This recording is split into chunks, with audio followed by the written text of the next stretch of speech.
नमस्कार स्टूडेंट्स। आज की इस क्लास में हम नया चैप्टर शुरू करने वाले हैं।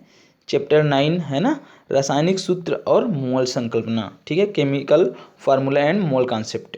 ठीक है, तो बहुत ही ध्यान से समझते चलिएगा। अभी तक जो है हम अध्याय 8 तक कंप्लीट कर चुके हैं, रासायनिक अबंधन को जो है पढ़ चुके हैं, अध्याय 8 को, है ना।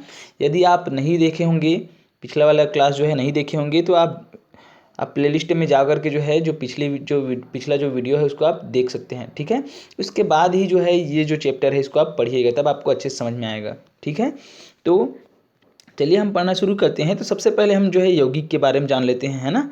किसके बारे में जानेंगे? यौगिक के बारे में। देखिए, मैं आप लोगों को बताया था कि कोई भी पदार्थ है जो होते हैं, है ना, किनसे मिल करके बने होते हैं। जितने भी पदार्थ होते हैं वो अणुओं से मिल करके बने होते हैं। अणु जो है परमाणु से मिल करके बने होते हैं। ठीक है, और जो परमाणु जो होता है उसी में होता है इलेक्ट्रॉन, प्रोटॉन और न्यूट्रॉन जो है होते हैं परमाणु में। ठीक है, तो यौगिक क्या होता है ना, यौगिक के बारे में सबसे पहले समझ लीजिए। तो यौगिक जो होता है, यौगिक में क्या होता है, कोई भी यौगिक है उसमें जो है तत्वों के परमाणुओं की इस एक निश्चित जो है संख्या होती है ना। मतलब निश्चित अनुपात में क्या होते हैं, अलग अलग जो तत्व होते हैं उनके परमाणु जो है निश्चित अनुपात में क्या होते हैं, मिलते हैं, और मिल करके जो है आपस में संयोग करके क्या बनाते हैं, यौगिक बनाते हैं। ठीक है, ओके। तो हम जो है सहसंयोजी यौगिकों के सूत्र के बारे में हम क्या करेंगे, पढ़ेंगे, जानेंगे किस प्रकार से सहसंयोजी जो यौगिक होते हैं उनका सूत्र बनता है। तो सहसंयोजी यौगिक के बारे में बताया था कि जिन जो यौगिक जो है सहसंयोजी बंध के द्वारा क्या होते हैं, बनते हैं, है ना, उन यौगिकों को हम क्या बोलते हैं, सहसंयोजी यौगिक बोलते हैं। ठीक है, तो इसको हम जो है कुछ सहसंयोजी यौगिकों के उदाहरण देख लीजिए। जैसे कार्बन डाइऑक्साइड है, आपका क्या है, कार्बन डाइऑक्साइड है, पानी है, अमोनिया है। तो ये सब जो है क्या है, ये सभी जो है सहसंयोजी यौगिक है। और किस प्रकार से इनका सूत्र जो है लिखा जाता है और किस प्रकार से बनता है। ठीक है ना। तो देखिए, जैसे कि हम जो है उदाहरण के रूप में हम देखें तो कार्बन डाइऑक्साइड का, तो देखिए कार्बन का जो है, कार्बन का परमाणु क्रमांक कितना होता है, 6 होता है। ठीक है, तो इसका जो है यदि हम इलेक्ट्रॉनिक विन्यास करना चाहें तो क्या होगा, यहाँ पर 2 और क्या होगा, यहाँ पर 2 होगा और 4 होगा। ठीक है, तो कार्बन का जो है, कार्बन के अंतिम कक्षा में कितने इलेक्ट्रॉन हैं, 4 इलेक्ट्रॉन हैं। ठीक है, तो ये इनका जो है संयोजी कक्षा है और संयोजी इलेक्ट्रॉन कितना है, 4 है। तो कार्बन जो है जब भी क्या करेगा, जब भी इनको जो है, जब भी इलेक्ट्रॉन जो ये जो है अपना स्टेप पूर्ण करना चाहेगा, है ना, कार्बन जो है, तो क्या करेगा, 4 इलेक्ट्रॉन का हमेशा बताया था, मैं पिछली क्लास जो हुई थी उसमें भी बताया था कि कार्बन हमेशा क्या करेगा, अपना जो 4 इलेक्ट्रॉन है इसको क्या करेगा, साझा करेगा। ना तो किसी को देगा और ना ही किसी से लेगा, बल्कि क्या करेगा, साझा करेगा। ठीक है, ओके। इसके बाद जो हम ऑक्सीजन की बात करते हैं तो ऑक्सीजन का परमाणु क्रमांक कितना होता है, 8 होता है। यदि इनका इलेक्ट्रॉनिक विन्यास करते हैं तो ये किस प्रकार से होगा, ये होगा 2 होगा, है ना, और यहाँ पर कितना होगा, 6 होगा। ठीक है, तो ऑक्सीजन के जो है बाह्य कक्षा में कितने इलेक्ट्रॉन हैं, 8 इलेक्ट्रॉन हैं।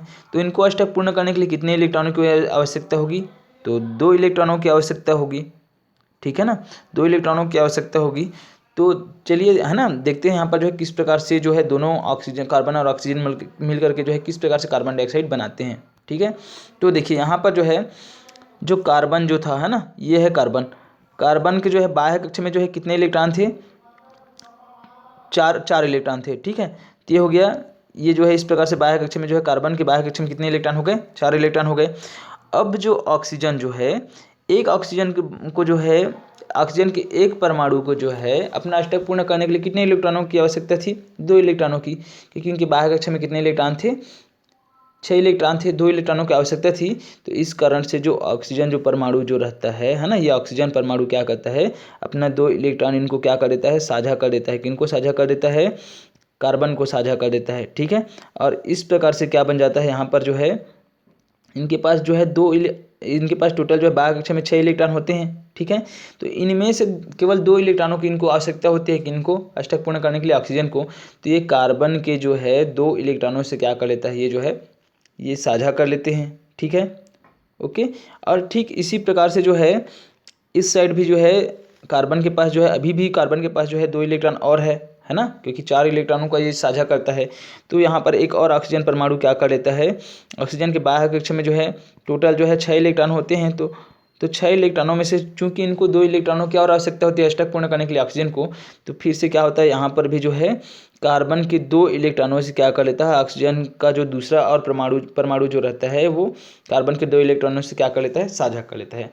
अब इस प्रकार से क्या होता है, इस प्रकार से जो है ये वाला जो पहला आपका ऑक्सीजन, ये वाला ऑक्सीजन और ये वाला ऑक्सीजन, इनका भी अष्टक पूर्ण हो जाता है, क्योंकि इनको जो है बाह्य कक्ष में जो है इनके दोनों ऑक्सीजन परमाणु के बाह्य कक्ष में कितने इलेक्ट्रॉन होते हैं, 6 इलेक्ट्रॉन होते हैं। और इनको अष्टक पूर्ण करने के लिए इनको अष्टक पूर्ण करने के लिए कितने इलेक्ट्रॉनों की आवश्यकता होती है, 2 इलेक्ट्रॉनों की। तो ये क्या करते हैं, कार्बन के जो है जो 4 इलेक्ट्रॉन होते हैं तो 2-2 इलेक्ट्रॉनों को क्या कर लेते हैं, ये जो है साझा कर लेते हैं, दोनों इलेक्ट्रॉनों के साथ जो 2-2 इलेक्ट्रॉन हैं उनके साथ साझा कर लेते हैं। और जो कार्बन जो होता है ना, कार्बन के जो है बाह्य कक्ष में 4 इलेक्ट्रॉन होते हैं, उनको भी जो है अपना अष्टक पूर्ण करने के लिए कितने इलेक्ट्रॉनों की आवश्यकता होती है, 4 इलेक्ट्रॉनों की। तो ये जो कार्बन जो होता है इस ऑक्सीजन के दो इलेक्ट्रॉनों से और इस ऑक्सीजन के 2 इलेक्ट्रॉनों से क्या कर लेते हैं, अपने इलेक्ट्रॉन दोनों से साझा कर लेते हैं। और इस प्रकार से इनके चारों इलेक्ट्रॉन जो है 4 अन्य इलेक्ट्रॉनों से साझा कर लेते हैं और कितने हो जाते हैं, टोटल 8 इलेक्ट्रॉन हो जाते हैं और इनका भी अष्टक पूर्ण हो जाता है। इस प्रकार से देखते हैं तो ये एक इस ऑक्सीजन का और कार्बन का, तीनों का क्या हो जाता है, अष्टक पूर्ण हो जाता है। और इस प्रकार से बनता है CO2। क्या बनता है, CO2 कार्बन डाइऑक्साइड। कार्बन का परमाणु यहाँ पर 1 होता है और ऑक्सीजन के 2 परमाणु होते हैं और क्या बनता है, कार्बन डाइऑक्साइड। अब यहाँ पर हम देखते हैं, यदि हम मान के चलते हैं कि एक और ऑक्सीजन परमाणु हम जोड़ना चाहते हैं, ठीक है, इसमें तो एक और ऑक्सीजन परमाणु यदि हम क्या करना चाहते हैं, इसमें जोड़ना चाहते हैं, तो देखिए कार्बन के जो है बाह्य कक्ष में जो है एक भी जो है क्या नहीं है, अब जो है फ्री इलेक्ट्रॉन जो है नहीं है, मतलब इनके संयोजी इलेक्ट्रॉन में संयोजी कक्ष में 4 इलेक्ट्रॉन थे, चारों इलेक्ट्रॉन जो है साझा कर चुके हैं, अब इनके पास एक भी जो है फ्री इलेक्ट्रॉन नहीं है। तो कार्बन जो है किसी अन्य और जो परमाणु होंगे उनसे जो है किसी भी प्रकार से साझा नहीं करेंगे, ये वाला जो एक कार्बन जो परमाणु है ये, ठीक है। अब इसके बाद जो है हम देखते हैं कि एक और ऑक्सीजन यदि हम इसमें जोड़ना चाहते हैं तो कहाँ पर जुड़ सकता है। तो मान के चलिए हम जो है, चूंकि कार्बन के पास तो फ्री इलेक्ट्रॉन नहीं है, तो किनके पास है, ऑक्सीजन के पास है। तो यदि हम ऑक्सीजन के पास भी जो है यहाँ पर भी जो है एक इलेक्ट्रॉन और जोड़ना चाहें, एक ऑक्सीजन परमाणु और जोड़ना चाहें, तो यहाँ पर जो है यदि हम जोड़ते हैं तो क्या होगा, ये जो है चूँकि ऑक्सीजन को जो है अपना अष्टक पूर्ण करने के लिए 2 इलेक्ट्रॉनों की और आवश्यकता होती है, तो यदि जो नया जो और ऑक्सीजन परमाणु है यदि यहाँ पर हम जोड़ते हैं तो क्या हो रहा है, देखिए इनके पास जो है ये ऑक्सीजन परमाणु है, इनका अष्टक पूर्ण हो चुका है, 8 हो चुका है। अब यदि ये जो नया और ऑक्सीजन जोड़ते हैं तो यदि 2 इलेक्ट्रॉन इनको और देते हैं, साझा करते हैं, तो इनके पास जो है अपना अष्टक पूर्ण करने से जो है उससे और ज़्यादा इलेक्ट्रॉन हो जा रहा है, मतलब 10 इलेक्ट्रॉन हो जा रहा है, जो क्या है, ऐसा नहीं हो सकता है ना, ठीक है। इसलिए जो है ऑक्सीजन जो है, ये जो नया ऑक्सीजन जो है उनसे किसी भी प्रकार से क्या नहीं करता, किसी भी प्रकार से जो है ये और ऑक्सीजन जो परमाणु है उनसे किसी भी प्रकार से क्रिया नहीं करता। क्यों नहीं करता, क्योंकि इसमें ऑक्सीजन का भी अष्टक पूर्ण हो चुका है और दोनों ऑक्सीजन का जो है अष्टक पूर्ण हो चुका है, दोनों ऑक्सीजन परमाणु का, और कार्बन का भी अष्टक पूर्ण हो चुका है। इसी कारण से हमेशा बनेगा तो क्या बनेगा, हमेशा जब भी बनेगा तो कार्बन डाइऑक्साइड इसी प्रकार से सूत्र बनेगा, ठीक है ना। जब भी कार्बन जो ऑक्सीजन से जो है क्या करेगा, क्रिया करेगा, तो इसी प्रकार से जो है कार्बन डाइऑक्साइड का जो है सूत्र इसी प्रकार से बनता है। ऐसा नहीं कि CO3 ऐसा नहीं बनता। क्यों नहीं बनता, क्योंकि कार्बन में जो है जितने भी जो उनके परमाणु में बाह्य कक्ष में जितने इलेक्ट्रॉन होते हैं या फिर जितने इलेक्ट्रॉन साझा करने के लिए स्वतंत्र होते हैं, उतने इलेक्ट्रॉन लेकर के क्या साझा करके क्या हो जाते हैं, वो जो है अपना अष्टक पूर्ण कर लेते हैं और अन्य नए परमाणुओं को जो है उनसे साझा करने के लिए जो है उनके पास स्वतंत्र इलेक्ट्रॉन नहीं बचता, ठीक है। इसी कारण से क्या बनता है, CO2 बनता है। क्या बनता है, CO2 कार्बन डाइऑक्साइड बनता है, ठीक है। इसी प्रकार से हम देखते हैं और जो रासायनिक सूत्र और देखते हैं, है ना, सहसंयोजी यौगिकों के सूत्र, जैसे H2O है, पानी है, तो पानी में भी ठीक इसी प्रकार से होता है जैसे अभी बताया हूँ। और इसी प्रकार से हम अमोनिया की बात करते हैं, NH3, तो अमोनिया में भी क्या होता है, ठीक इसी प्रकार से जो है जैसे कार्बन डाइऑक्साइड का सूत्र बनता है उसी प्रकार से जो है इनका भी सूत्र बनता है, ठीक है। तो ये सब क्या है, ये सब जो है सहसंयोजी यौगिकों के सूत्र है, ठीक है। किस प्रकार से बनता है ये भी आप देख लिए, ओके। इसके बाद जो है सहसंयोजी यौगिकों के अणुभार देखेंगे। क्या देखेंगे, सहसंयोजी यौगिकों के अणुभार, ठीक है। तो देखिए अणुभार, सहसंयोजी यौगिकों के अणुभार किस प्रकार से ज्ञात किया जाता है। तो यहाँ पर देखिए सबसे पहले तो यौगिक को देखिए, जैसे सहसंयोजी यौगिक का उदाहरण हम देखते हैं, H2O, क्या देखते हैं H2O, ठीक है। सॉरी, हाँ यहाँ पर देखिए H2O, ये क्या है, ये जो है सहसंयोजी यौगिक है। तो इनका यदि हम अणु भार यदि हम ज्ञात करना चाहें, ठीक है, क्या करना चाहें, अणु भार ज्ञात करना चाहें, तो ये जो है सहसंयोजी यौगिक का अणु भार ज्ञात करने के लिए हमको सबसे पहले क्या करना पड़ेगा, इसमें जो अलग अलग जो परमाणु है उनका हमको क्या करना पड़ेगा, उनका जो है उनका जो परमाणु भार जो है ना, उनको हमको क्या करना पड़ेगा, ज्ञात करना पड़ेगा। और यदि हमको ये यौगिक जो है जिन जिन तत्वों से मिलकर के बना है, तो उन तत्वों के परमाणुओं के यदि हमको परमाणु भार जो है ज्ञात हो जाते हैं, तो हम क्या कर सकते हैं, इस यौगिक का हम क्या कर सकते हैं, अणु भार ज्ञात कर सकते हैं। क्यों ज्ञात कर सकते हैं, क्योंकि ये जो यौगिक जो है ये इन परमाणुओं से मिलकर के बना है ना, तो ये इन परमाणुओं का जो भी जो है क्या होगा, परमाणु भार होगा, वही इस अणु का क्या होगा, अणु भार होगा। समझ गए। तो देखिए उदाहरण के द्वारा समझिए, H2O, क्या देखेंगे यहाँ पर H2O, ठीक है। तो H2O का जो है परमाणु भार जो है अणु भार जो है किस प्रकार से होता है हम देखते हैं। तो देखिए हाइड्रोजन का परमाणु क्रमांक कितना होता है, 1, तो इसका परमाणु भार क्या होगा, जस्ट दुगना होता है, लगभग जो है क्या होता है, दुगना होता है। परमाणु भार जो है हाइड्रोजन का 1 है, तो परमाणु भार कितना होगा, यदि हाइड्रोजन में जो है इलेक्ट्रॉनों की संख्या कितनी है, परमाणु क्रमांक 1 है, और इसमें इलेक्ट्रॉनों की संख्या 1 है, तो इसका यदि परमाणु क्रमांक 1 है तो परमाणु भार लगभग कितना होता है, दोगुना होता है, 2 होगा, ठीक है। इसी प्रकार से जो है हम देखते हैं, तो ऑक्सीजन का परमाणु क्रमांक कितना है, 8 है, मतलब इसमें 8 इलेक्ट्रॉन है, तो इसका परमाणु भार लगभग कितना होगा, 16 होगा। कितना होगा, 16। ओके, समझ गए। तो कुल मिलाकर के यदि हम देखें यहाँ पर, तो H2O की बात करें यहाँ पर, तो हाइड्रोजन का परमाणु क्रमांक कितना है, यहाँ पर हाइड्रोजन का परमाणु क्रमांक जो है 1 है, तो इसका परमाणु भार कितना है, 2 है। ऑक्सीजन का परमाणु क्रमांक जो है कितना है, 8 है, तो इसका परमाणु भार 16 है। तो अब यदि हम H2O का जो है क्या करते हैं, यहाँ पर जो है हम अणु भार ज्ञात करना चाहते हैं इस यौगिक का। तो देखिए हाइड्रोजन का क्या हो जाएगा, हाइड्रोजन का जो है, हाइड्रोजन के यहाँ पर कितने परमाणु हैं, 2 परमाणु हैं, तो हाइड्रोजन का परमाणु भार कितना होता है, 2 होता है, तो ये कितना हो जाएगा, 2 गुणित 1 हो जाएगा, ठीक है। ओके, 2 यहाँ पर जो है सॉरी, यहाँ पर देखिए है ना, अच्छा ये सल्फर डाइऑक्साइड का बताया है ना, मैं जो है H2O के बारे में बता रहा था, ठीक है ना।